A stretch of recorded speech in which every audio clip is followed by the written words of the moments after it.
What's up, everyone? Welcome back to another episode of the Heel Hookers podcast, episode 188. And we are back to talk about all things from UFC 316, Merab Dvalishvili versus Suga Sean O'Malley 2. Let's go. Before we get into all that, don't forget to like and subscribe. We appreciate everything that you guys do. Let's go. All right. First things first. They shouldn't have booked this main event, huh? What? I mean, technically speaking, I've been on that train that Corey should have gotten a title shot, but that's been for a while now. But it was kind of an undeserved title shot. We didn't need to run this one back in actuality, but I understand why they did it. The thing is that Corey got himself a win in May. Yes. Literally last month. His fight before that was a loss to Umar. So I don't know how he loses to Umar and then gets himself a fight. I just think the only reason why I have not been mad about this fight getting booked is because there has not been anybody else to put in there. The only other arguable person, in my opinion, would have been Piotr because he's the only one in the top five that it would have been on a streak leading into this. Yes. But it's a 2-fight winning streak. And the way that Merab dominated him the last time, I was so uninterested in that as a rematch, if I'm going to be honest. He dominated that. At least with the Sean one, it was, oh, he had an injury. You know what I mean? I'm not going to sit here and act like I was super hyped going into this fight or had all these excited feelings for this or anything like that. But I understood why it was booked. I get it. And it was just I'm more on the timeline in general with all of this. Because what I'm saying is it should have been Umar versus Piotr, Corey versus Merab. And then if we had done the Sean O'Malley thing after that, fine, whatever. Or Umar. Or actually at that point, either Umar or Piotr Jan could have split in there. I don't know. I love it for Merab. He wants to be active. He fought in January. He's back in June. He wants to come back again. He didn't take much damage. You know what I mean? So it allowed Corey to get a win, and it allows now a fresh matchup after this is done, and it's still going to happen this year with Corey now having a win. So I have no issues. No, I get it. And it's just, I say that more of just in because hindsight of the way that it went. Just extremely uncompetitive compared to the first one. At the end of it, Merab Dvalishvili defends the title, gets a third round submission, north-south choke, and that's where Merab now gets his second submission.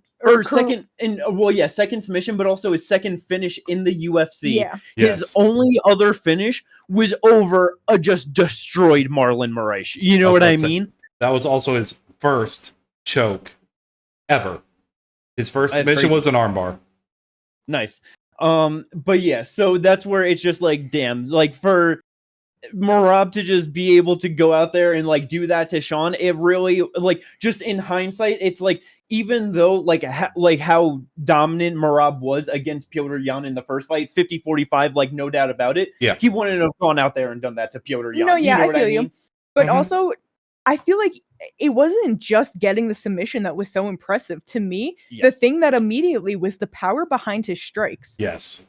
You could tell that he took a lot of pressure off of his normal game plan. And it's he took the pressure and put it into the power because there was a couple shots that Merab always runs in and just hits people with a couple things and you never watch them get stunned. To watch Sean kind of just a quick stun, even for a second, a couple times is damn, he's really throwing some shit at you that he doesn't normally go out there with. Merab just looked impressive overall. I think everything improved. I think partially also with that, it's kind of the Usman Jorge Masvidal thing where you come into this fight, it's a rematch. You felt their power from the first fight. You're okay, I can deal with that, and then just the improvements upon yourself, upon the other fighter, and then all of a sudden it's oh shit, he actually has some power now, and then that's when you're starting to get clipped and all that. And the thing is just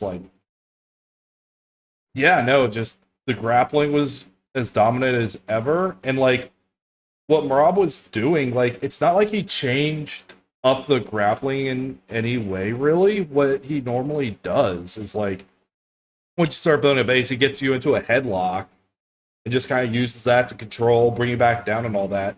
he just changes it into like almost like what was that? It was almost a ninja choke. It looked like. Yeah, I'm pretty sure he started going for the ninja choke, and then Sean rolls out of it, and the smart thing of go to your back, and Merab was just like, well, now I'm just still gonna squeeze and fucking gets the north south choke from there, like that, and it's like with the grappling, it wasn't overall different.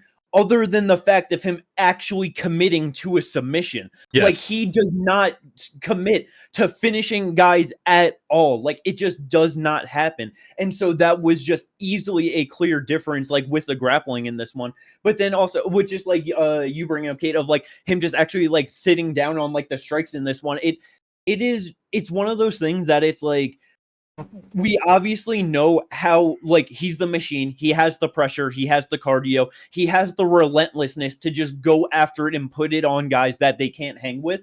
But especially across both of these Sean O'Malley title fights, you really got to see his mind at work.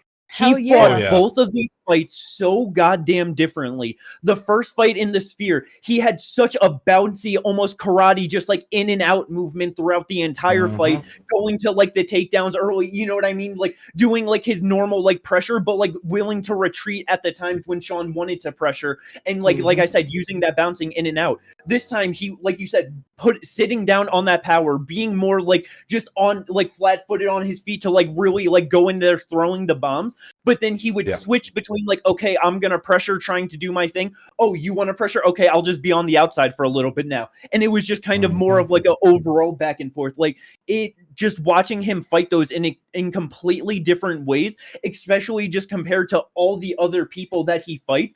Bro, this dude, like, I don't know where exactly he's at in like the pound for pound rankings right now. And I don't know where the UFC is going to. Okay, he is at 4. To be fair, that's fairly high up. The only people above him being Islam, Jones, Ilya. That I understand it. I do think he should be higher, but like I understand where they're coming from with like where he is at. Like I was gonna say, like in my mind, like after this performance, my pound for pound rankings right now is easily Islam number 1, Ilya is number 2, Merab Dvalishvili is number 3. Those are the best 3 fighters in the UFC right now, hands down. There is no doubt about that. And honestly, if like depending on if you want to like mix those around, I really won't be mad at it because it's like I don't know, like that might be more thought, and I might even have Ilya above Islam, you know. But it's like those are your easy 3 best guys in the UFC right now. Yes, because that's been the thing that's got me with Merab this whole time, and going into these Sean fights where I feel like people are not giving enough credit is the game plan he has built around it. The way he fought Aldo, Piotr, Henry was very different to the way he then went into the first Sean fight. And then he kind of went back to it with Umar of like, you know, he was slower in the first 2 rounds to let Umar work, and then was just like, I'm going to now put it on you. But then he got back to that forward pressure and just constant like throwing strikes, running forward, going for the grappling, throwing strikes, and just that crazy Merab pressure. Yeah, because it like started because like that Umar was a little bit different because Umar the only one to go out there and take the first 2 rounds off Merab, you know. So yes, like but like you said, just the same overall thing, like especially in the back half ago. No, and then going into the Sean one again, just very different. Like he's not giving some like Sean anything to work with because he's going in there against him very differently than everybody else, and then against him in his last fight for everything that you said. Like it's been fucking awesome because your ability to put together a game plan for that, the fight IQ to actually execute said game plan, it's just I love it. Who's beating him because clearly he can put shit together to work he needs to. And because it's like real quick too, because like even on Sean O'Malley's part, like he did so many good things in this fight. Like when I watched like at the end of the first round, I was just like really good work from both of them. Like I really just, like O'Malley right away, the first one to throw a strike, spinning wheel kick to the body or spin, you know, like going to the body with big strikes right away. I'm pretty sure like the first 4 or 5 punches and like strikes in total that he threw all body shots. Like that was just really good work that I like to see. Overall, sorry to cut you off. Overall, 45% to the head, 48% to the body for Sean O'Malley. Yeah, and I don't know if you want to pull up like the first fight real quick, I've actually looked at it before. It's pretty much the same, 46 to the head, 48 to the body. Okay, damn. I figured that it felt more intentional this time. I guess maybe just overall going to where last one he kind of picked up on it late. So when you're only throwing, he had 89 total strikes, total significant strikes in the first fight. Like when you're throwing 28, 10, 21, 9, and 21. Yeah. Not a lot there. Yeah. But either way, it's just like that's how he ended, like the end of the 5th round. Rob, it's like just starting this one, like trying to continue that, and that was good. But then the takedown defense too, because it was in round 1 that Merab went 2 for 4, but Sean O'Malley kept allowing himself to get backed up. And then by the 2nd round, he was doing much more to like circle around, stay in the center, and Merab ended up going 0 for 4 on takedowns because he was doing good with that. Obviously, it didn't stay that way in the 3rd round, and Merab was still touching him up on the feet and just doing better in it. But that just goes to Merab's game plan. It's like Sean did the right things. Merab just showed up a different person yet again. It's because obviously Merab's like, he's not the one where he's gonna go so crazy of like, oh, you defended it, well, like I'm gonna spend like all this time. Like if you defended, he's just gonna continue. He might just drop it and whatever. But it's like Sean was doing all of the right things in a fast enough fashion in order like to get Merab to be like, okay, I'm bailing on it and let's just continue wherever it goes. Like, bro, and then I'm sorry, like because there was just like the one time too where it's like he defended like 2 takedowns or whatever up on the cage, starts to circle out, like hits him with the right hand right on the break, and it was just one of those things of like trying to not let him off the hook with those scenarios. You know what I mean? But like you said, just all to Merab's credit, it just wasn't enough for him, and just gets tapped out in the 3rd round, man. Like it just incredible, man. Yeah, sorry, I have one more thing on it because I just think it's funny. Like obviously Sean humbled himself so much going into this fight, a totally different person than like a lot of the fights he's in leading up to this one. You know what I mean? Where he's like, no, I'm dropping the character. But the one thing that I did find just ironically funny, and because he wasn't wrong, so I'm not even trying to talk shit to him. It's just fucking Merab, you know? The one thing Sean was saying, and no one was going to talk shit, is that I'm going out there looking for the finish. I'm a finisher. Merab's a decisioner. And those were his words. Is that he was just like, okay, like, at least I know I'm safe in there, basically. Like, he said, like, I just got to get up because Merab's just going to hold me. You know what I mean? Just for Merab to go out there and be like, I'm a finisher, bitch. Like, what else can you say other than Merab is a motherfucker? Like, no, for real. Like, I think everyone who fights him thinks that, like, this motherfucker. But yeah, man. So it like obviously just a rough one for Sean O'Malley in this, but to go with Merab first, you got to just do him and Corey Sandhagen next. Like I said, just he got the win over Davison, looked amazing in it. Just won in just looked way better in that Davison fight than Pyotr Yan did in like against him. So it's like just whatever, just overall, like he doesn't just the one fight win streak, you know what I mean? But he's won 4 of his last 5, so it's that's like what I was gonna say. That's what I try to keep bringing it up, is that it's like Pyotr's on a 2-fight winning streak after breaking a 3-fight losing streak, where Corey lost 1 fight sitting out fighting the guy that nobody wanted to fight, being that top 5 guy that's like, sure, I'll take this guy so that he can get a shot at the title. You know what I mean? His one loss, like you said, so he's 4-1 in his last 5. Perspective, Corey's a new matchup. Pyotr got dominated the last time. At least do that, That, and like with the way Corey's been improving, especially in his grappling with the 50-50 positions, because I think that's going to be one of the biggest things that that's going to make it more interesting of a fight, is to get out of a lot of these positions, you need to be either threatening a submission, you need to be doing something to be able to either build a base or threaten an actual submission. And that's something that the 50-50 is able to do. You're able to either get a submission, you either use it to get on top. There are multiple ways to be able to use it. I think the scrambles are going to be amazing. And also just, Corey Sandhagen just can throw shit out of nowhere. All of a sudden, he's, 1-2 flying knee. So it's just like, I think his striking and his grappling, it's going to make it very interesting. I think it's probably the best fight for Merab in the top 5 right now. I'll be honest.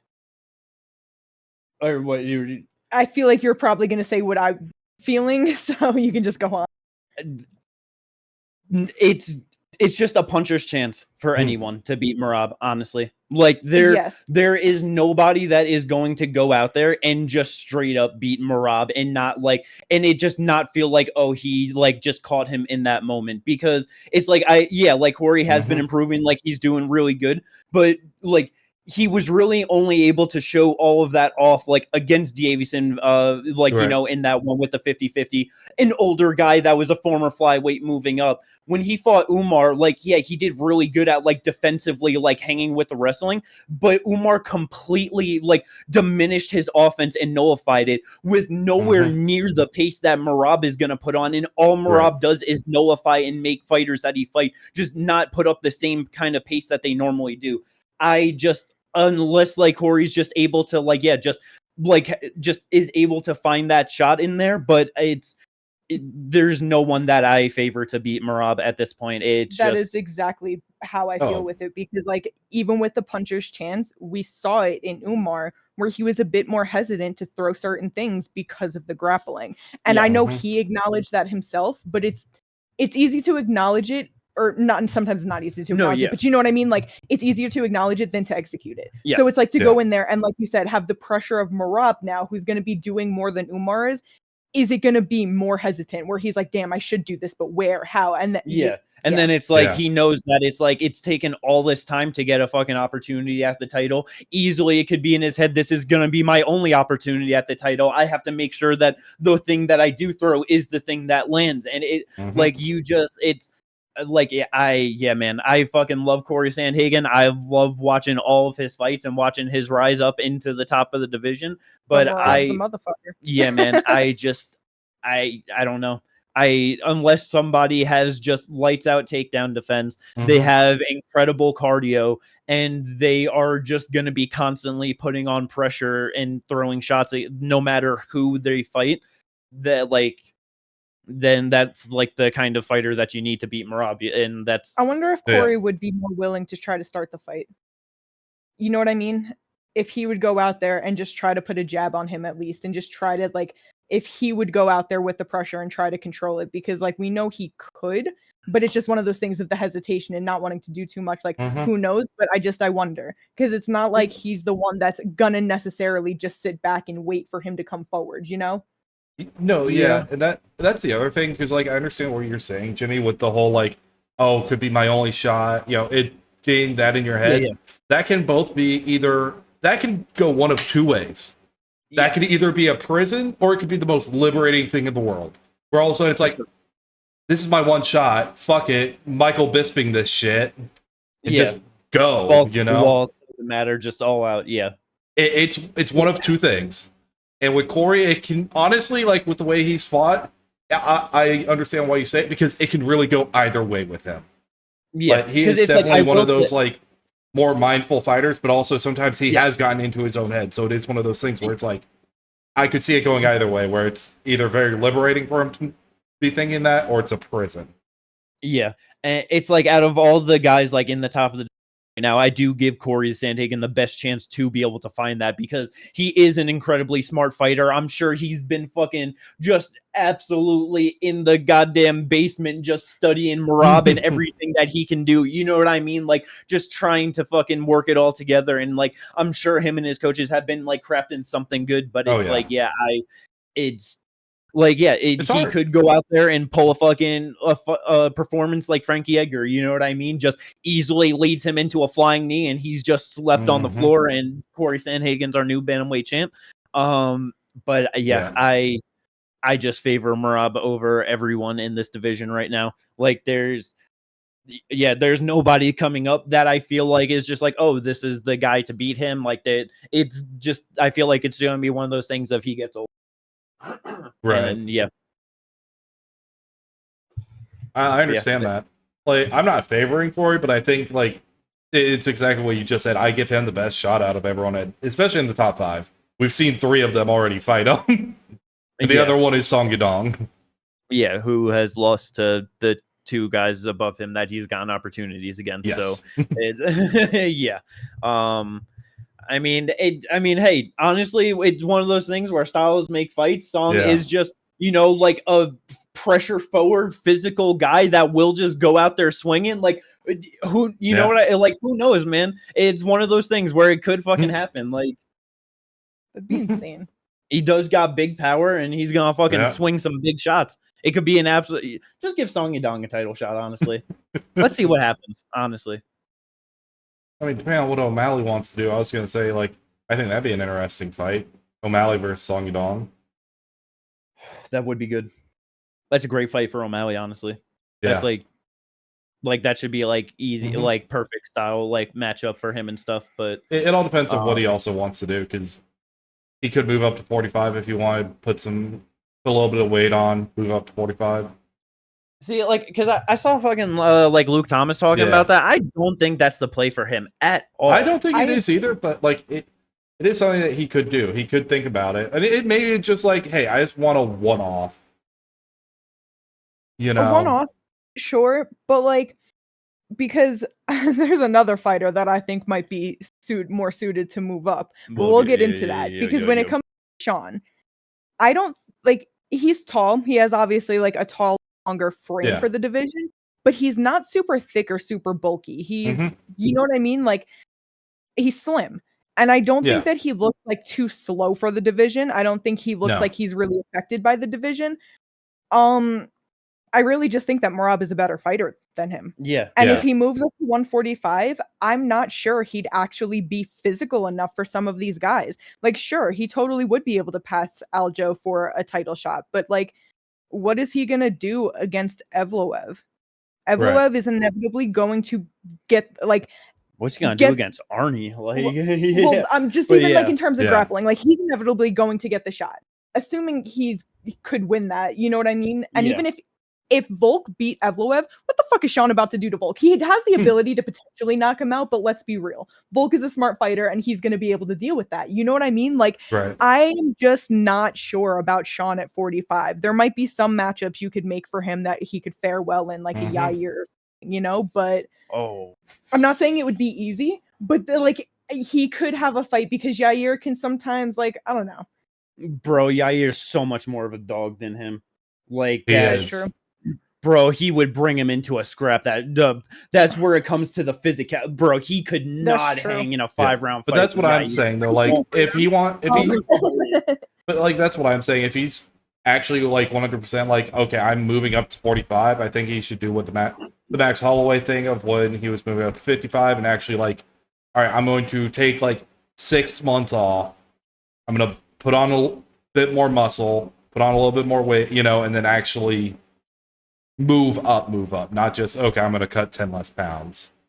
Yeah, but I don't know, but that's where it's like... Some people are just built a certain way. I'm not confident bulk up properly to be a 45er. Yeah, I'm not going to lie. Yeah, because I feel like he would have. You know, like, because...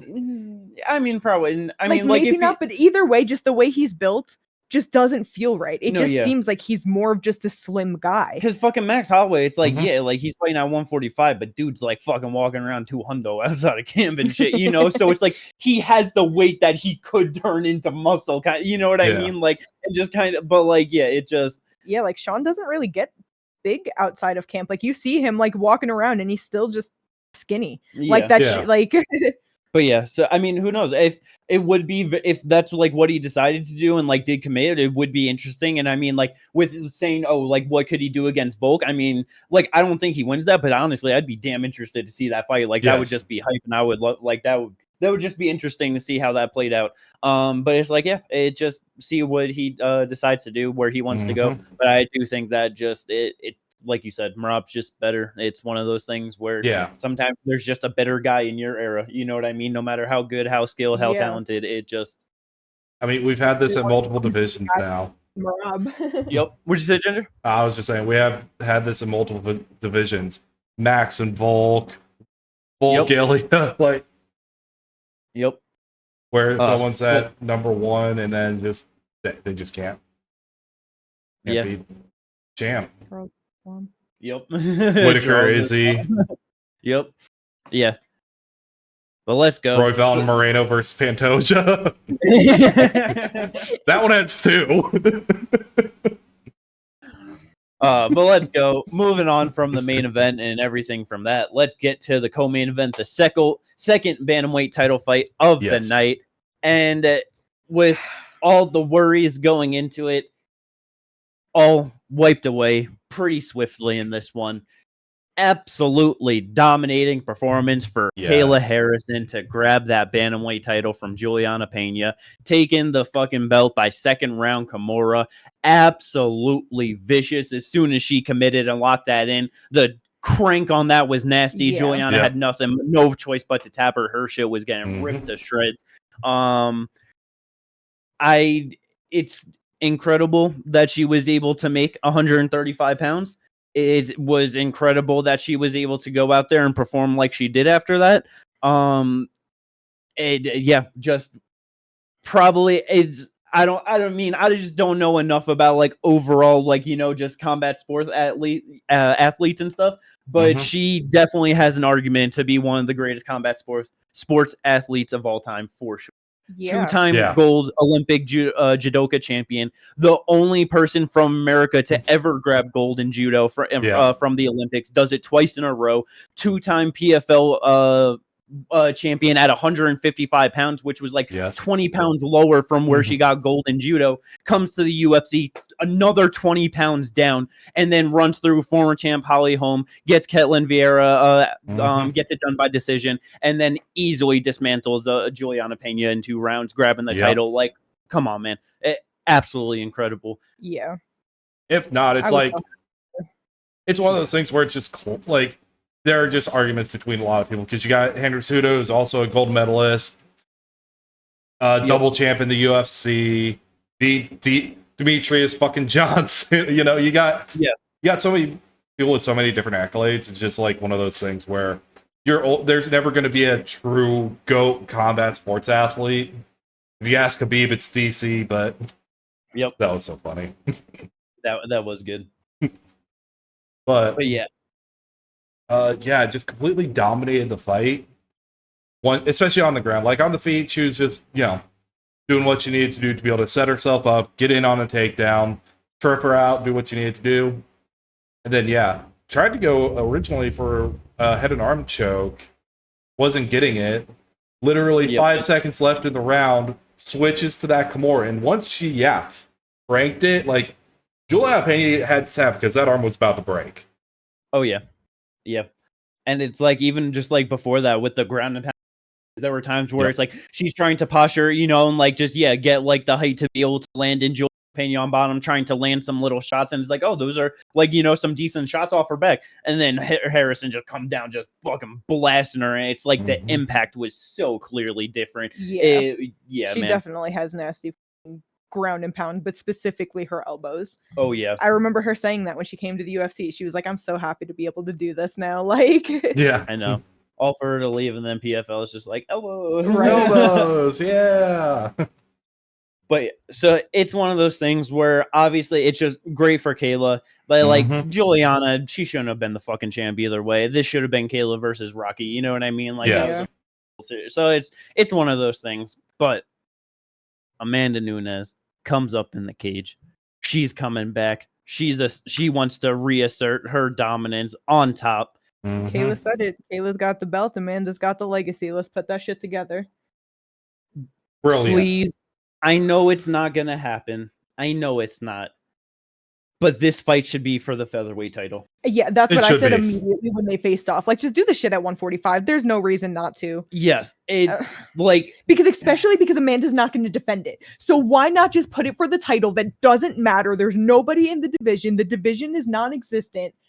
So that at least if Kayla loses, she still has her bantamweight belt and it doesn't fuck the division like that. Not that there's much of a division, but you know what I mean. Yeah, like, you do and it's also better for Kayla, and we'll get a better Kayla out of it. Just everything will be better. Because then it just also perfectly, like, I feel like no matter what, it lines up perfectly for at least a 2-fight series of they fight at 145 first for the featherweight title, because they never like did anything with it. You know what I mean? They never officially announced anything, or you know what I mean? So it's like Amanda still just has that. So then it's like if Kayla wins, then it's like, okay, well now let's run it back at 135 pounds. You know what I mean? Like, and then it's just one of those things like, okay, Amanda coming back after 2 years, rusty up, like, you know what I mean? It's just like, I don't know. I feel like it's better. And then it's like, if Amanda wins there, then it's like, I don't know. It just, I feel like it lines it up better for an easy 2-fight series of 145 pounds, 135 pounds, because Mhm. then even just give Kayla Harrison a break of a fight. You know what I mean? Like, Yeah. Yeah. And like, yeah, just the legacy that's gonna be behind this fight. Like, because if Amanda Nunes wins, undoubtedly, like, you can't argue she is the go to women's MMA. Like, there's already like, you kind of have some argument, but like, there'd be zero, I none. don't argue that. She'd be. She's my- She would have beat Kayla, Cyborg, Ronda, Holly, literally everyone, every 145 and 135 champion, I believe. yeah, Other than Kayla now, obviously. yeah, And one 125 champion. yeah. Because there was literally a point where it was she basically like she had wins over basically every 125, 35, and 45 pound champion in the UFC history. Because it was everyone out 45 and 35, and then Nico Montano got the title, but nobody really counts that. You know what I mean? So then when Valentina got it, it's like she had the 2 wins over. So it's like the legacy that she has carved out against so many decorated fighters. Like there's just nobody to match it. It's like you have Chris Cyborg there to like that has the longevity of just so many years and just like the dominance and everything, but it's like the championship, the like cream of the crop wins and like the top of the resume. Amanda Nunes has that over anyone in the sports history. Like there's just no doubt about that. Like literally, you have to compare her record to like John Jones, who has like you know the rampages, all of the like legends and all that, and like up and comers. Well, you know what I mean? Like that's the only person you could compare it to, really. No, 100%. Like just as absolutely dominated. Incredible. But that is the only fight to do. So hopefully we get 2 fights of that. And then just see how shit plays out, and then maybe by that time, people might care enough about like Norma Dumont or something for her to fight for the title. So let's go. Yeah, I was gonna say Norma Dumont, Elaine Perez, or Jacqueline Conte, the only 3 in the division that might eventually end up with a title shot soon. Yep. Yeah. Soon. Well, soon. Yeah. You know what I mean. Yeah. Let's go. But and for Julianna, she should fight Carol Hossa. Sure. Number 10. Back of the line. She probably won't. She's probably just gonna get a big opportunity or something, or you know what I mean. I don't know, but whatever she decides. Probably gonna be something like. Probably gonna be her versus like Ketlin or maybe Norma. Something like that, yeah. Okay. Big fight. Stop a little bit. You know what I mean? That's like there's nothing real big, but it's like the most meaningful fights that there could possibly be. You know what I mean? That's She said that, and it's like nobody gives a shit about anybody in this division. Nobody matters, and other than Amanda and Kayla, and then I guess Julianna because she was in this position. But you know what I mean? Like honestly, that person. Julianna and Norma, I feel like they might be talking a lot of shit to each other. That might end up being fun. Yeah, true. And if I was about to say, because that's more like what's going to happen. Because if I had it my way, she'd fight number 10, 9, 8, 7, 6. You have to run all the way from 10 to 1 to get your title fight shot. Number 10, lose. Well, now you fight number 9, lose. Well, now you fight number 8, win. Now you fight number 7, lose. Because number 8 is fireable so bad. Oh man, but so good for Kayla. Let's see that Amanda fight. Let's fucking go. Featured bout. I was so incredibly disappointed. I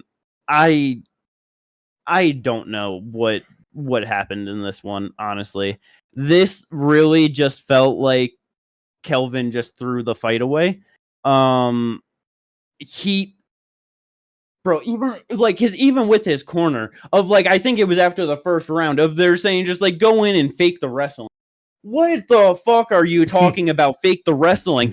Go for the fucking wrestling. It was so easy for Kelvin to move on the inside of Joe Pyfer and get in there when he wanted to. And then he would just throw shots and just like, land some whatever. But like, it was never enough. And he just was constantly letting Pyfer just land the bigger shots on the feet and then just ended up losing a decision because of it. And that was just so crazy to watch of like, why did you not try at all to take him down and put him on his ass and make him actually work? You know what I mean? Like The thing with Kel, it's just so weird because it's just like, he should be a 170er. No, he shouldn't. He really shouldn't. He looks so bad at 170. It's just one of those things. He just like his body needs he's just a bigger guy. You know what I mean? Like, well, I just mean size wise, he should be a 170er. He can't do 170. He was able to do some good work at 85, and then just kind of after the Izzy fight, really. Yeah, it's all falling apart. It's fallen apart. His wins now are his only wins are Ian Heinisch after the Izzy fight. Ian Heinisch, Chris Curtis, D-Rod. Yeah. Now, to be fair, until then, he was fighting the top of the division in Izzy, Darren, Hermanson, Whitaker, Cannonier, Sean Brady. Literally, he has only fought the top of the division. But now we're starting to get to outside the top 15. And it's just I don't know what to do from here with him. You know what I mean?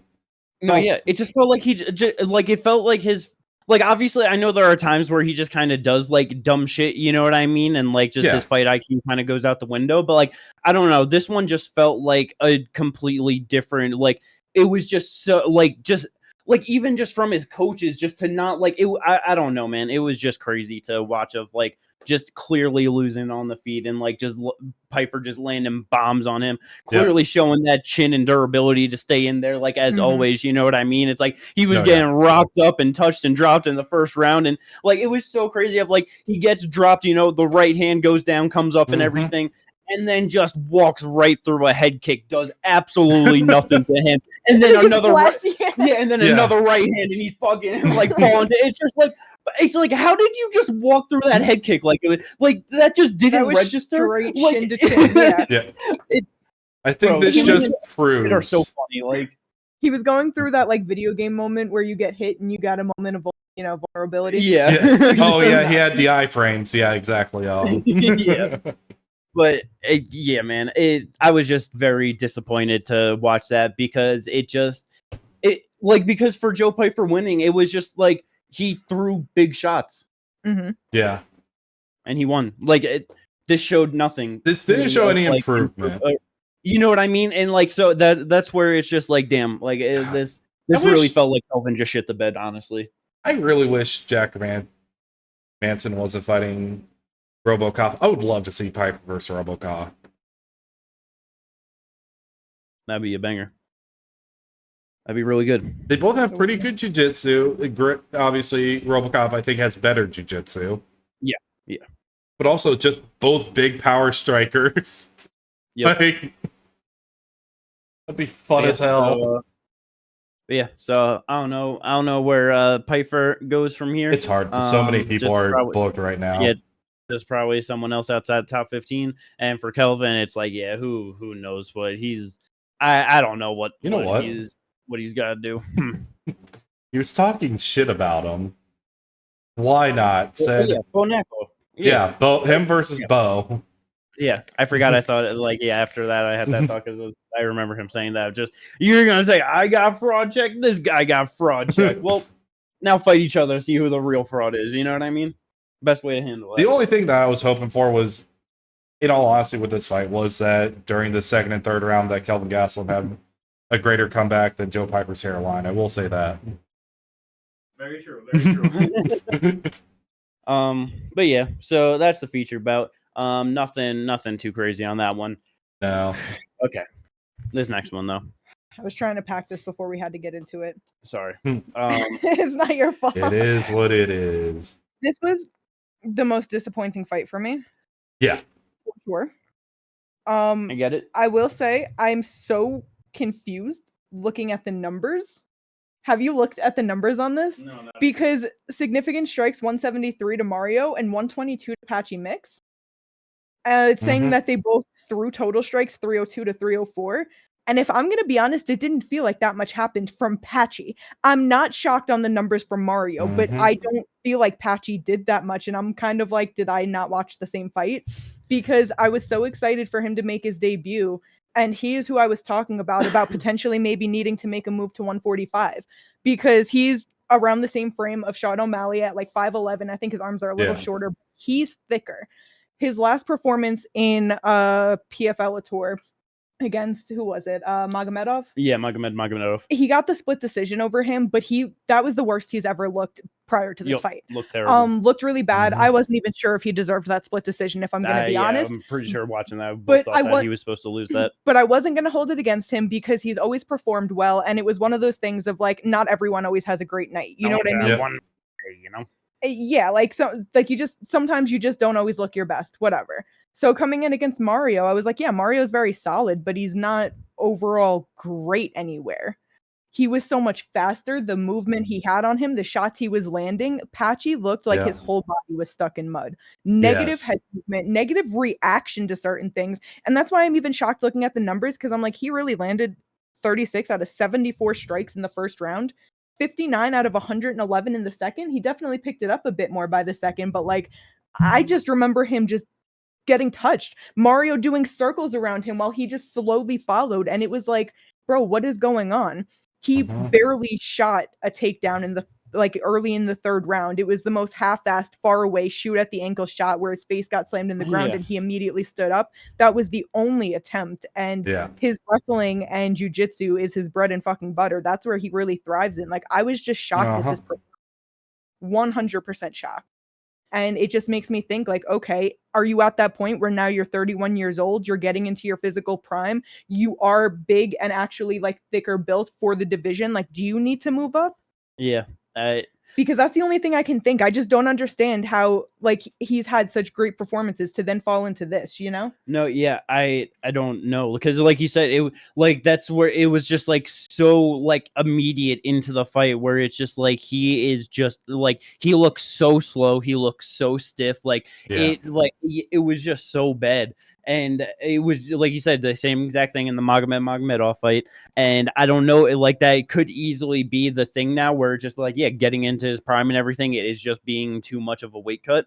But it's like, yeah, it just, that's where it just sucks, because it's like I knew Mario could give him a tough fight, and like I, you know, just talking about in the preview and stuff where it's like, yeah, like I wouldn't be the most surprised like if Mario was able to get it done, because like you said, yeah, he's not great anywhere, but he's fucking good everywhere, and that was like with thinking about like, you know, Mario has the potential to get the upset. I definitely wasn't in the consideration of like how, like, remembering how slow Patchy looked in that one, and then thinking about how much faster Mario was probably gonna be, because like if that was more of like a present thought with that, I probably would have been all in on Mario winning this one, honestly, because it's just it's one of those things where it's like, especially just like at the highest level, like in so many of these fights, it's like speed kills. It's you have two fighters, even if they're equally as good, if someone is just way faster, they're just going to be able to get their shit off more often than the other person, and more likely they're going to win.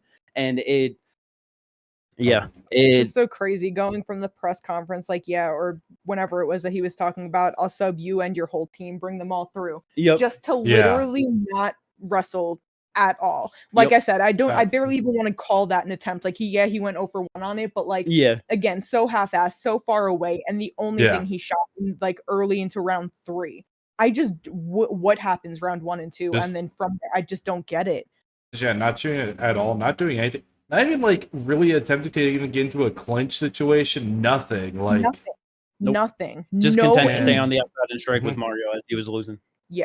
Playing around too much in there too, like at the end, just kind of like putting his hands up and like just, you know, doing things. It's like, I'm sure he was frustrated. Mario was way more like, I mean, shit, you look at it, it's like significant strike accuracy, 40% overall for him in the fight, 48% round 1, 53% round 2, 22% round 3. He couldn't touch Mario for shit in the third round. He was fucking tired. He was slow. He literally had nothing at that point significant to get off on him. Right, where Mario was landing at a 60% clip, 65 of 108 strikes. Like, tied the amount of strikes that he landed in the round before, only throwing 5 extra, so just slightly below on the accuracy. But like, it just Mario absolutely fucking cooked him over 3 rounds, and it wasn't close.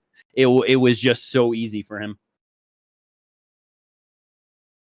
No, it really was. And like the thing with Mario is like with the way he's been fighting recently, I think a lot more people need to not only respect not only his abilities, but like the fight IQ and the fight IQ of the team that he's with, because like they are just building game plans to be able to beat everyone he is fighting. Like, yes, the auto fight sucked. Yep. But like that's the way you beat all. Like, huh? I said Merab also sucked. No, yeah, exactly. Like that's the, it's just like if you're gonna beat Aldo and you're gonna be trying for takedowns, you're gonna be spending a lot of time on the side of the cage because he has great takedown defense. And like to be fair to everyone, like you have to put a lot of the blame on Aldo because he does not attempt to even get out of those positions. He is just as happy to stay there as much as the other guy is. So right, I was gonna say he has great takedown defense, but too much of a willingness to stay there. So now the other guy's just racking up time. Yeah. But people always want to bring up like, oh, they're defending it, so that should count for something. But it's like they're also not getting out of the poor position, still in the better position. Yeah, so, and it's just it's scoring criteria. Defense is its own reward. That's how it works. Defending it allows you to not get fucked up by the thing your opponent's doing. You don't get points for that. It's just one of those things. So like you said, it's now you're just getting controlled, and yeah, that's the bottom criteria. But if you're not doing anything, then the bottom criteria is still better than nothing. So yes, it's and now I have a controversial thing to say. I think Bautista, if he keeps improving, him versus Merab is an extremely interesting fight. They both have cardio. They're both pressure fighters. They both have good wrestling. They both have good striking. I think Merab, obviously, if it were to happen right now, wins. But you give Mario another fight, another basically, like, let's just say a year, because Merab's probably going to fight later in the year. So it'll be at least until... He wants to fight 2 more times this year. He really... Wow, okay. That's what he said. Well, if he does... Well, that's kind of a up to UFC thing and timelines, so... But... Give him Corey Sante again. And in the meantime, get him and Song Yadong together. If he's able to pass Song Yadong, or just winner of that fight, just gets it. Yeah, sure. Yeah. But that does kind of fuck Piotr, honestly. Well, it all depends on Piotr versus if Piotr is actually fighting Marcus McGee, and if that is actually confirmed. Piotr and Sean in a rematch in a 5-round fight. Let Piotr get that done over 5, and there you go. Yep. Unless he loses to Marcus McGee somehow. Not happening. I'm hoping. I'm praying. I know you are. I don't care how many times I'm just gonna still be confident in what I say. He's not losing that fight. But I was super loud and wrong about Patchy. No, like I actually think Bautista has like the style and the team to be able to like compete with Merab on that level. That's fair. I definitely see what you mean. Like that. You're gonna need someone that's just not gonna submit to the pressure. You know what I mean? You have to go after Merab himself. And it's So that definitely could be an interesting one. He definitely has to prove himself at the top of the division for sure. Yes. But yeah, that could easily And it's like honestly, him versus Song Yadong, that would be a great fight. I would love to see that. Yeah. Well, let's go. Last fight on the pay-per-view. Or well, I guess before we get into that, Patchy. So do you think that he should probably just go up to 145? I honestly, that's kind of how I'm feeling at the moment, because I really do respect Patchy as a fighter and his skill set. I know people want to like talk shit because of this performance, but like I've seen him fight many fights, and it's really just these last 2. So it really makes me wonder if just him getting into his prime, getting a little older, if he needs to move up. If he still performs like that at 145, then maybe it really is just a thing of like, okay, he's not at the top level, but whatever. That's a whole other thing. I would like to see some change up because I feel like that would be the biggest thing, I feel like that I don't know. No, I would like to see him move up and see how he could do up there. If he looks faster and looks like he can actually hang, I'm all for it. Like, how would you feel about a potential fight, him versus Kelvin Kattar? I think that that's a really good test, because Kelvin Kattar is obviously like, he's a little bigger, so just right into like the bigger guys. He has good striking. But great boxing, and like just that top level experience in that too. Right. but it's like with his boxing, like it's good, but again, one of the more basic sides of it. Yeah. Yep. So if he is a little faster and we can see how his striking is there, if he can get going a bit quicker and actually get his grappling going, we'll really get to see how he's about to perform. If he looks really good against Cater, then you know what I mean? Yeah. I think that's just a great test. Yeah, and because it's like, like I said, just the more basic striking. Cater is a little bit of a slow starter too, so it's like, a 3-round fight. I don't think he'll get, like it's just like that could just be like a really good test. And it's like, Cater has good takedown defense, but if like he's going after it and trying and actually able, like I wouldn't be surprised if he's able to get the grappling going. You know what I mean? It's so I feel like that'd be pretty. That's fair. It's just I don't know if he is actually going to move up, and if he is not moving up, I think there are 2 fighters where I'm like, I feel like these would be good tests. See, like especially where he's at this point. It's Jonathan Martinez or Damone Blackshear. I like both of those, honestly. Yeah. Bro, Martinez might destroy his legs to bits. Yeah. Oof. It's a possibility, but and I think he honestly sleeps Damone like pretty early in that fight because Damone's probably going to grapple. Like he's going to try and grapple. Yeah. So. Shit, he might be very willing to be like, all right, let's grapple, and just shit out of him. So I would definitely think Damone Blackshear is a better fight for Patchy, but I do think Jonathan, like they are both good tests in their own right for sure. And it's I do think I agree with you where he probably does stay at 135. I don't think that he's gonna move up. But I don't know. I don't think he will either, but I wish he would. Yeah. I kind of feel like that's the move. I get it. I get it. But now moving on to the last fight on the pay-per-view. Kevin Holland versus Vicente Luque. Wasn't the biggest fan of it going in. I don't want to see Vicente Luque fight strikers and people that are going to put damage on him. Yep. And it started out pretty early of getting real worrisome. He was just he grabbed bolt behind his ear. Yeah, just grabbed that single leg, and Holland was just beating on his head, and he was just holding it for too long. It was just like, oh my god, man, like this is just not good. But Holland ends up getting the second round sub over Vicente Luque. It like definitely just happy that it was a sub instead of a TKO, and just didn't. Like he definitely could have taken more damage in that fight than he did. But man, I don't know. It's hard. It's a hard one for me to have just feelings for it. You know what I mean? Like it sucks. Yeah, because it's like Vicente Luque, like when I was, when we first started watching, like he was on the come up and everything, so we're just like emotionally attached to him in that way. And just seeing like what's been happening, especially after the Jeff Neal fight with the brain bleed and all that, it's just like, how do you not think of that? Like, it's so, I mean, it's a very solid win for Kevin Holland. Just just like another very solid fighter. He wants a fight with the worst welterweight in the division, Colby Covington. What did I say? We were close to potentially getting a Colby versus Holland fight, and we might be getting it. I really hope we do. I really hope Colby takes that because that would be so much fun to watch. Yeah. Yeah. Because the thing is, I think that Holland actually is going to be able to stuff those takedowns. I do not think Colby is big enough to be able to take him down like that. Bro, Colby has looked like shit in his last couple of fights. Exactly. That would be extremely interesting, and that would just be so much fun to watch fucking Holland finish him. Especially because knockout, get a sub, anything. That would be awesome. Colby's definitely gonna look at him, look at that 28 and 13 record, be like, "This scrub, I'm gonna beat the fuck out of this scrub." Yeah, and just for him to get darsed. Got out grappled by Marvin Vittori and Derek Brunson. If you know what I mean, like it'd be like, I got this shit. Yeah, just to get darsed. Nah, it's got to be TKO. I'd prefer it, but he's gonna shoot in. And how about a ninja?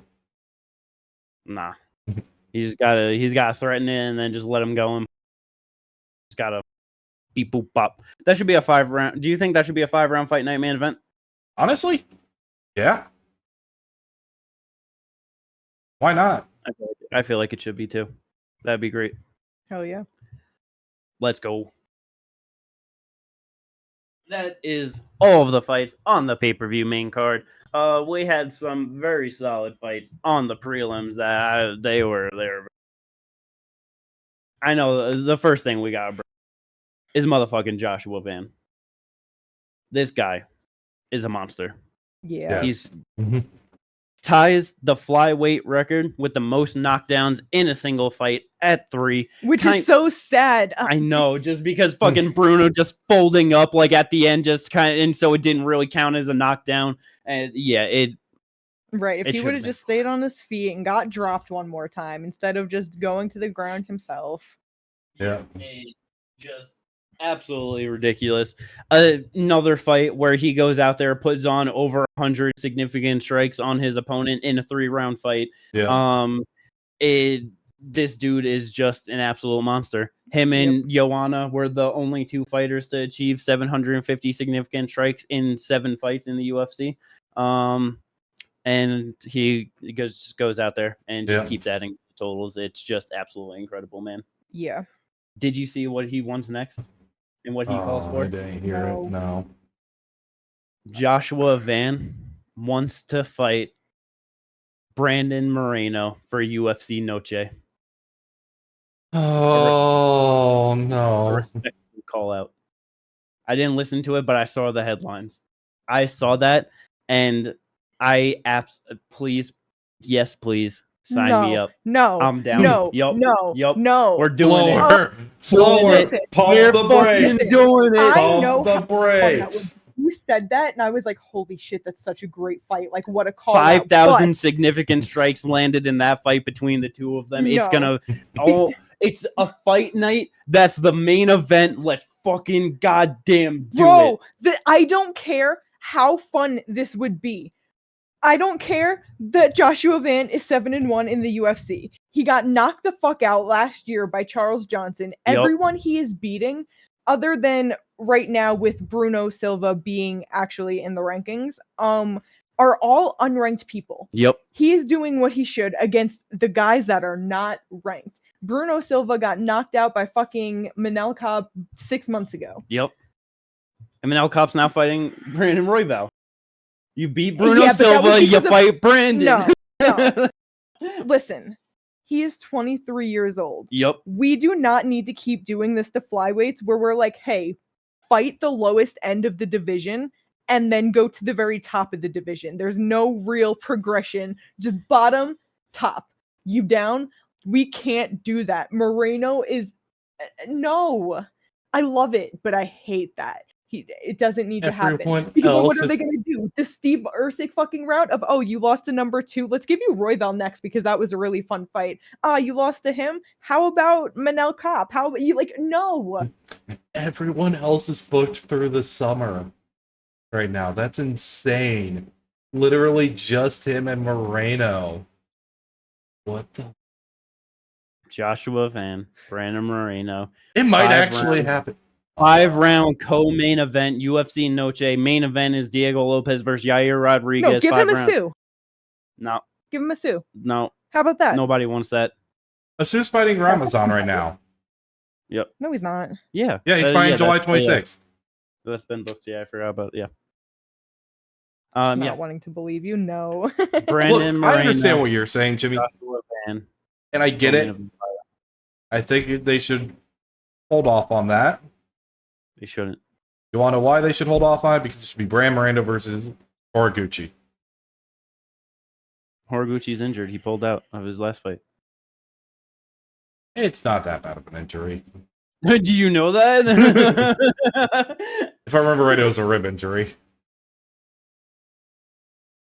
What, 6 to 8 weeks or something like that, right? Somewhere in there, yeah. Bro, they might do it. And again, it would be so good. Oh, it's so scary. Ooh, I hate it. I get it. I know that. I know it. I know. I get it. But that's just too good of a fight. That fight's incredible. The 2 best boxers in the division, they're gonna be slugging. Oh my god! Moreno bro. Also doesn't really have the type of power either.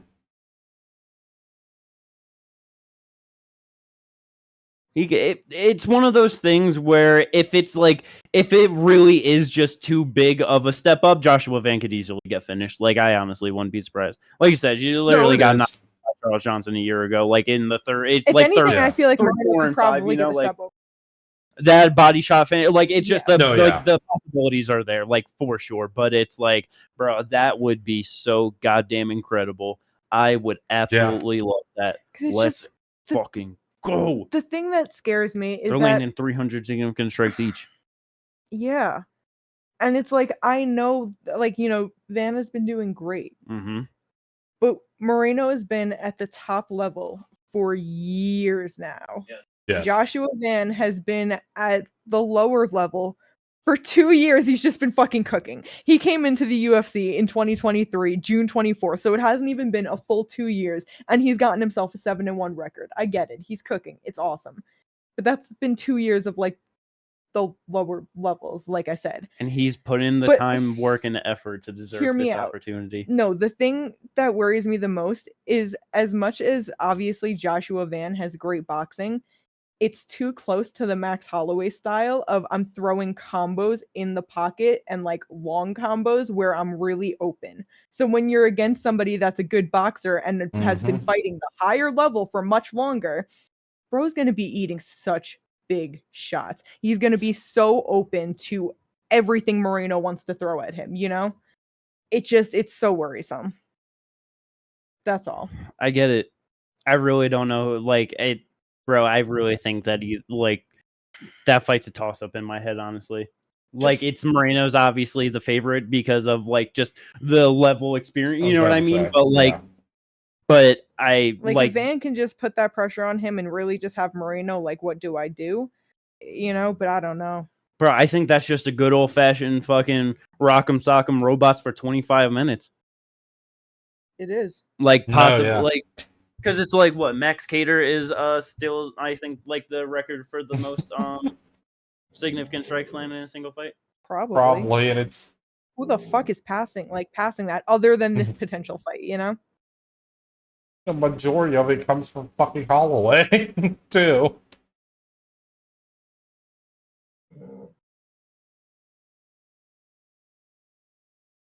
Total strikes landed is because I don't know how exactly it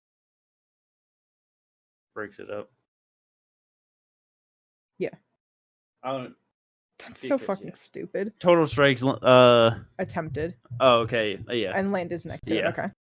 But yeah, 447. What wasn't attempted 746? I was about to say that's just Max Holloway's numbers. I was gonna say I'm pretty sure that like that's like I wanted the combined number, but because I was gonna say I could have sworn that was just 134 total strikes landed for Cater, 284 attempted. Max really was just on a heater that night. 59% significant strike accuracy. So, I got it. So, yeah, it still is that fight. 578 significant strikes landed combined between them in that fight. Yeah. They could win that. Joshua Van and Moreno can win that. I believe. I fucking believe. 25 minutes of good old flyweight fun. Bro, that's so scary. Bro, he lands over 100 fucking 10 minutes. I know. They're landing so much. Bro, it's taking it. UFC Noche, fight of the year, Brandon Moreno, Joshua Van is happening. It might. That's going to be fucking 2025 fight of the year. It's going to happen. But, yeah, so I'm down for that. Great performance. Doesn't get himself $50,000. Probably should have, but I'm fine with it. Yeah, I feel like this could have been a fight of the night, but they went with 4 performance bonuses. 3 of them on the main card. Yep. Not mentioned to Merab, Kayla, and Kelvin. Yes. All 3 subs. Yeah. But yeah, so that was incredible. And I would love to see that fight. What else do you guys want to bring up on the prelims? Serghei Spivac was robbed. He should have round one. Look at Kate defending a heavyweight over here. I lost Tapology because of it. Times haven't changed. he was robbed of Serghei Spivac is one of like the 5 heavyweights that I actually enjoy watching. So I was like, Damn. When Look. they said 29-28, okay, he won round 1. 3 was a toss-up. 2 judges gave him round 3. No judge gave him round 1. Waldo shouldn't have won the fight. See, here's the thing, though. Because I've always been a person of get the right fighter, and I don't care much about anything else. I think they got the right fighter. I think they just flipped rounds 1 and 3 for some dumb reason, because judges are just stupid. No, because round 3 was close. I don't mind that going to Spivac. Now mind it going to Waldo. But so with 2 judges giving it to him and none to want, you know what I mean? That's where it's like, maybe you didn't get the right fighter, and now I'm mad. I lost Tapology because of it. Minus 75 for you, plus 50 for me. No. It was extremely close fight. I do think that Serghei should probably edged it, but it does just suck that it's like, just not giving one, you know what I mean? So it's just like, okay, just one of those things where it's like from the out the gates, like he was already just behind in a way that he shouldn't have been on the judges, you know what I mean? Yes. So just kind of fighting against that. But it's like, I did think that it just like Waldo, like, he did have like really good activity. Okay, sorry. He had really good activity. Because I was just trying to pull up the stats real quick on this one. Yeah, no, he had good activity. Serghei didn't go like too much on the takedowns, but like 2 for 6, like he was doing good at like defending. Like he did just do like a lot of good things in there of just like landing shots. I don't know. The one thing is like the reactions and what he was fucking doing after some of the times that Serghei Spivac would land shots. It's like, I don't know what was going on, or if it's just one of those things where it's like literally his brain got fucking rattled so much in the moment that his body, it just kind of like he's just doing fucking weird things. You know what I mean? Like, I don't know, man, but like that's kind of in my head a little bit worrisome of like, does he really not handle like big power shots like too well? Like, you know what I mean? It's right. I don't know. Like that, because Serghei was walking forward and really committing to some good shots in this one. I thought his striking looked better than ever in this. Just really sitting down and just looked really solid. His guard, he was just kind of using like that, just high up guard like that for a bit too much. Body was open. He slowly kind of putting different parts of his game together and improving, but it's not quite fully there of like all together to really be at the high end of heavyweights. You know what I mean? Mm-hmm. I don't know if it's something where it's just like maybe like if a switch up of Cam could just do him good or something, you know what I mean? But it's like I feel like he's so close to just making that final step of clicking of like actually possibly being in like that top 5 title contention, but it just a little bit of a step behind, and the judges just didn't see it tonight or last night, and gave it to Waldo. So it just kind of shitty. Yeah, he's 30. He's got another 8 years to figure it out. Yes. But with Waldo, it's like he's now breaking into the top 10 of the division. Went from just fought Serghei Spivac, number 7. Here's Serghei Pavlovich. Let's really find out how you deal with power shots. Yeah, I'm not gonna lie. I think Serghei would knock him the fuck out. Oh, I think it's his first round knockout for Serghei Pavlovich. More than likely, I just think it is one of those things where he's either gonna need to go through him, Blades, or Volkov. Which one of those fights do I want to see more? I want to see Pavlovich come back in. So. Yeah, I don't know which one I would want to see more, honestly. I do think that they're all very interesting fights, because I feel like the one consistent thing for Waldo in all those fights for sure is he's going to be the faster guy on the feet. Yes. Like he's going to be more mobile, he's going to punch faster, but I don't know how much that exactly matters against those 3 guys. Yeah. If we want to test, the other person is Jyalton.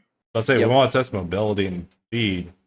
Jyalton's probably going to match him there. Yeah, and then just honestly, it's heavyweight, so it's like you really can't go wrong in any of them. You know what I mean? Like it's just you just need new fights, and you need to we need something interesting, and it's hard to build any interest when everything's just stuck at the top. You know what I mean? Like there's just no forward momentum in the division. And that's why you want Towson to share to beat Derek Lewis. It's not gonna happen. It's not Look, I just saying. But yeah, so any one of those fights, honestly, but I do think that the Serghei one is definitely a very tough one for sure. So what Price Spivac's gonna fight someone like either Shamil or Mick Parkin, right? Probably where they're gonna go. That definitely sounds about right. I think if he gets Mick Parkin, drag that to the third round. I think Spivac has the better cardio.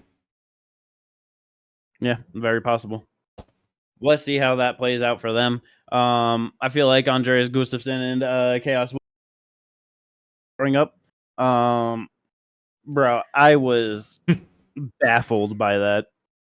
Yeah, I was sad that there was so much just like clinching specifically. Yeah. Obviously, like especially towards the end of like round 2 and then within round 3, he was landing some really good elbows and just like way bigger shots within the clinch. But I was a little upset with how much there was because holy shit. Gustafsson said that he was the least technical fighter on the roster. And he really showed that in his striking, and it was fucking awesome. Oh, and it felt like it rubbed off on Khaos a little bit because someone who's normally a way more precise striker and like can just get those big shots really looked off in his striking, and then obviously he just got exhausted. So after that, it was just exhaustion. But like even in round 1, it was just like, oh, this doesn't really look like a normal Khaos first round. You know what I mean? Yeah. But Gustafsson is a fool, and it's awesome. I need him against anybody that could avoid the clinch a bit better and just brawl with him. Yeah. I need that. I get it. But it's like, it's just one of like, it's hard to have clean striking when you got someone just running face first into you, literally the entire fight. Like there's like, you have no footing. Like you have no time to think of like, what do I want to throw? What is an opening? Like he's in front, he's throwing punches, he's grabbing you. Like it's just, it's constant. Like it was just so crazy to watch him have absolutely zero respect for Khaos Williams as a fighter and just go out there and do that for 3 rounds and win a unanimous decision. Like it because it's just one of those things where it's like, I'll just never get over that Abdul has to knock out, and like how devastating that power from Khaos Williams can be, and just like how fast it can like just put someone lights out, and to just never be able to get an opportunity to do anything close to that. It was just like, holy shit, man. Like we can get some real fun fights with him at 170 pounds. I feel like him versus Chuck Buffalo would be interesting. See, I was honestly thinking a better fighter. Let's get him and Brian fucking battle at it. That was something we were talking about that yesterday. Yeah. It was one. I suggested that. I did not suggest the Chuck Buffalo. It's mainly because I want to see Chuck Buffalo get knocked out. But the other one I mentioned was Elizu Zaleski. Yeah, that'd be good too. I feel like Elizu might just get that's just too stylistically hard. He wants to fucking be throwing kicks and stuff. Like he's gonna get so smothered. But I mean, it'll still just be fun because he's gonna be forced to just throw big shots with the hands, and so it's gonna it's gonna be good. But yeah, I feel like him and Brian Battle would just have such a crazy war. Like that would just be insane. Oh yeah, well, let's go. You're not wrong. Other than that, Joe Song-yo, he got a performance bonus on the early prelims. That was very nice. First round knockout, 28 seconds into the round, just face planted Jeka. That shit was it's never good when you get face planted in a knockout. That's how you know you got caught real clean. That was rough ski. And then I didn't watch any of the other early prelim fights. So were they fun? Were honestly, Quillan, Salkilld, and Yanal, Ashmouz, that was a really solid fight. Salkilld, he just, he came in, made his debut, got a really fast knockout, so didn't get to see anything from him. Yanal, Ashmouz is definitely a tough son of a bitch for sure. Yeah. And he went out there just, willing to fight. It was just a really good scrap, but Quillan definitely got the better of him. He wasn't letting any of Yanal's grappling go, and he said, fuck this, I'm going to do some myself. He went 8 for 23 on takedowns in a 3-round fight. Total strikes 89 out of 135, so like solid pace. Yeah. Third round, he definitely looked a bit hurt, and he looked tired, but he still went 1 for 8 on takedowns and 40 of 60 significant strikes to Yanal's 19 of 41. Even though like he looked tired, he was still just like pushing himself to go. Like it was he threw the most strikes in the third round, attempted the second most amount of takedowns. The first round he attempted 9. But that was the thing, we came into this fight not knowing what Quillan does. We're like, okay, we know he has some power to his strikes. Let's see what happens. Yanal goes in for a takedown, and then Quillan just reverses it and starts working on his own and takes Yanal down. It's like, oh, he came to fight, and we get to see some skills tonight. We get to find out what this dude's made of. And quite honestly, 25 years old at 155 pounds. It was just a good fight to see. Like, all right, we might have a contender on our hands. Hell yeah. No, yeah. I got him pulling him as one of the candidates for Prospect of the Year. He's gotten 2 wins in the UFC now, both this year. One in February, one now. Potentially fight October, November, December area. Europe. Yeah. Yep. Hell yeah. Very good.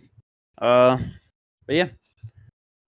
That is the UFC card though. UFC 316. Very solid overall. Hell yeah. Few fights canceled and different, but hey, not too bad. It is what it is. Yes. Tapology. Sadly, I regret to inform everyone that Ginger did happen to win this weekend. I think like I mentioned in a row. I lost. Oh my! 2 weeks in a row. That's I'm pretty sure we tied last week. Robbery, so it really shouldn't even be like that. Well. Yep, me and you tied last week, Jimmy. God damn it.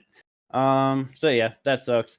And then the draft in total between the 3 of us, we had 5 fights over the weekend. Every single one of our fighters has won.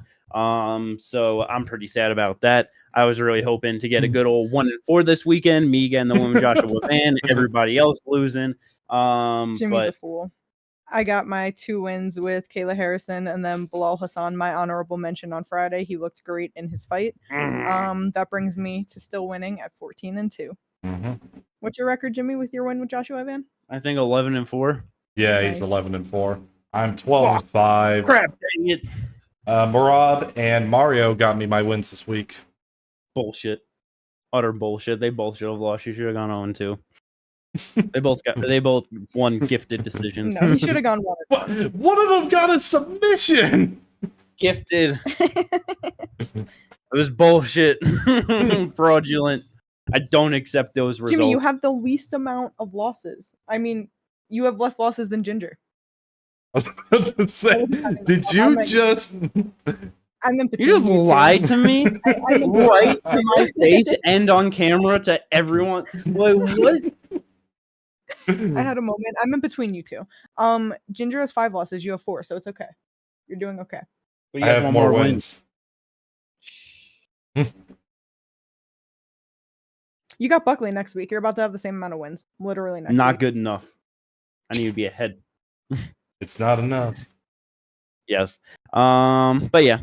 So that's it for everything of this episode. There's nothing left to talk about. I hope you all enjoyed this one. Let's go, like and subscribe, and we will catch you, as Kate mentioned, previewing Usman Buckley in the next one. Let's go in, and we got PFL too, right? Yeah. Who cares? I don't. Goodbye.